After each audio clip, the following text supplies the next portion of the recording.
Hello friends, welcome to secret of சமையல். இன்றைக்கி நம்மளோட சேனலில் நாம் பார்க்க போகிறது சூப்பரான ஒரு சம்மர் ஸ்பெஷல் ஐஸ்கிரீம். இது வந்து கிர்னிப்பழம் ஐஸ்கிரீம். இப்போ கிர்னிப்பழம், முலாம்பழம் அதெல்லாம் சீசன். இப்போ கிடச்சதுன்னா கண்டிப்பாக இந்த ஐஸ்கிரீம் ட்ரை பண்ணி பாருங்கள். வெறும் 3 இன்க்ரீடியன்ட்ஸ் வச்சு சூப்பராக இந்த ஐஸ்கிரீம் செஞ்சிடலாம்.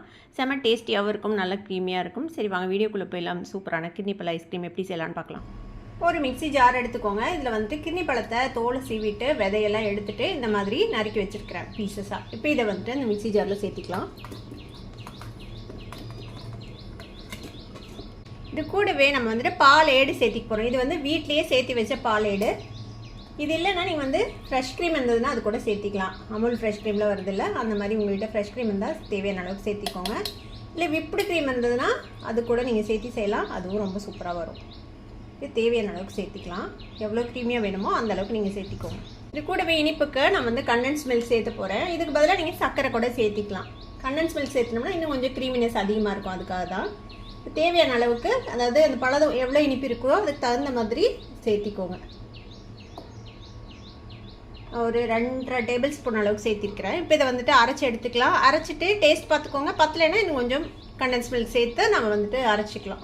இது மாதிரி கிரைண்ட் பண்ணி எடுத்துக்கோங்க. ரொம்ப ஓவராக கிரைண்ட் பண்ணிங்கனாலும் வெண்ணெய் மாதிரி தனியாக ஃபார்ம் ஆக ஆரம்பிச்சிடும். அதனால் கரெக்டாக கிரைண்ட் பண்ணி இந்த மாதிரி எடுத்துக்கோங்க.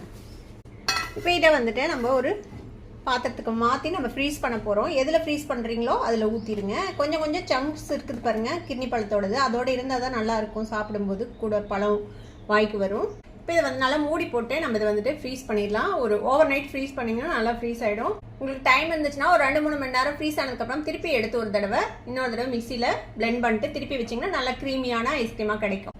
இப்போ இதை வந்து நம்ம ஃப்ரீசரில் வச்சிடலாம். இப்போ ஒரு 2 மணி நேரம் ஃப்ரீசர்லேருந்து எடுத்துருக்குறோம் பாருங்கள். இன்னும் வந்துட்டு ஃப்ரீஸ் ஆகலை. இப்போ திருப்பியும் இதே வந்து இன்னொரு அடி அடித்து நம்ம வந்துட்டு ஃப்ரீசரில் போட்டுடலாம்.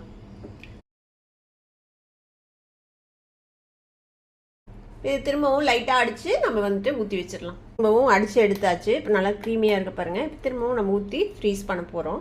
திரும்ப அதே பாத்திரத்துலேயே ஊற்றி வச்சிடலாம். இதுக்கு மேலே நான் வந்துட்டு கொஞ்சமாக பாதாம் பருப்பு இந்த மாதிரி ஃப்ளேக்ஸ் மாதிரி சீவி வச்சுருக்கிறேன். அதை வந்துட்டு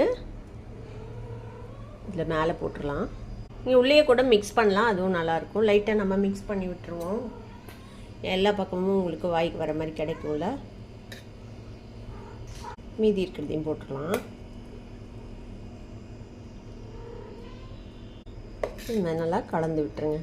இப்போ இதை வந்து ஒரு கிளிங் ரேப் வச்சு நம்ம வந்துட்டு கொஞ்சம் கீழே இதில் முட்டுற மாதிரி வச்சுருங்க. அப்போனா வந்து அந்த கிறிஸ்டல்ஸ் வந்து ஃபார்ம் ஆகாமல் இருக்கும். அதுக்காக இப்போ நம்ம இதை போட்டு மூடி வச்சிட்டோம்னா அது கிறிஸ்டல்ஸ் ஃபார்ம் ஆகாது. நம்ம க்ளோஸ் பண்ணி வச்சுருக்கோம்ல கிளிங் ரேக் போட்டு. இப்போ இதை வந்து ஃப்ரீஸ் பண்ணிடலாம். ஓவர் நைட் ஃப்ரீஸ் பண்ணுங்கள். நல்லா கெட்டியாக ஃப்ரீஸ் ஆகிற அளவுக்கு கொஞ்சம் டெம்பரேச்சரை வந்துட்டு ஃப்ரிட்ஜில் அட்ஜஸ்ட் பண்ணி வச்சுக்கோங்க, ஃப்ரீசர் டெம்பரேச்சரை. இப்போ இதை நம்ம ஃப்ரீஸ் பண்ணிடலாம். ஓவர் நைட் ஃப்ரீசரில் இருக்கட்டும், காலையில் எடுத்து நம்ம பார்க்கலாம். ஓவர் நைட் ஃப்ரீஸ் பண்ணியாச்சு. இப்போ நம்ம ஓப்பன் பண்ணி பார்ப்போம் நம்மளோட ஐஸ்கிரீம் ரெடி ஆகிடுச்சான்னு சொல்லிட்டு. கிளிங் ரேப்பை நம்ம ரிமூவ் பண்ணிடலாம். நல்லா ரெடி ஆகிடுச்சு பாருங்கள். சூப்பராக ரெடி ஆயிடுச்சு நம்மளோட ஐஸ்கிரீம். இதை வந்துட்டு நான் ஸ்கூப் பண்ணி சர்வ் பண்ண வேண்டியதான்.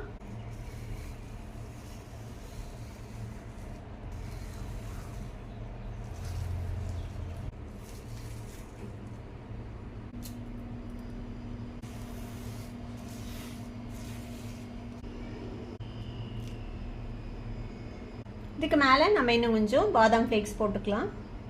இதெல்லாம் ஆப்ஷனல் தான், உங்களுக்கு வேணும்னா நீங்கள் போட்டுக்கலாம், இல்லை அப்படியே சர்வ் பண்ணலாம், ரொம்பவே நல்லாயிருக்கும். அதனால் ஒரு செரி வச்சுக்கலாம், பார்க்குறதுக்கு அழகாக இருக்கும். அதுக்காக தான் 3 இன்க்ரீடியன்ட்ஸ் வச்சு சூப்பரான ஒரு மஸ்க் மேலன் ஐஸ்கிரீம் ரெடி ஆகிடுச்சு. செம்ம டேஸ்டியாகவும் இருக்கும். இந்த வெயிலுக்கு சூப்பராக இருக்கும் சாப்பிட்றதுக்கு. கண்டிப்பாக ட்ரை பண்ணி பாருங்கள். ட்ரை பண்ணி பார்த்துட்டு எப்படி இருந்தது அப்படின்னு கமெண்ட்ஸில் ஃபீட்பேக் கொடுங்க. அந்த வீடியோ உங்களுக்கு பிடிச்சிருந்துன்னா சப்ஸ்கிரைப் பண்ணுங்கள், பக்கத்தில் இருக்கிற பெல் ஐகானை கிளிக் பண்ணுங்கள். அப்போ தான் ஃபியூச்சர் நோட்டிஃபிகேஷன்ஸ் உங்களுக்கு உடனே வந்து சேரும். லைக் பண்ணுங்கள், ஷேர் பண்ணுங்கள். தேங்க்யூ ஃபார் வாட்சிங் this video viewers. Bye bye.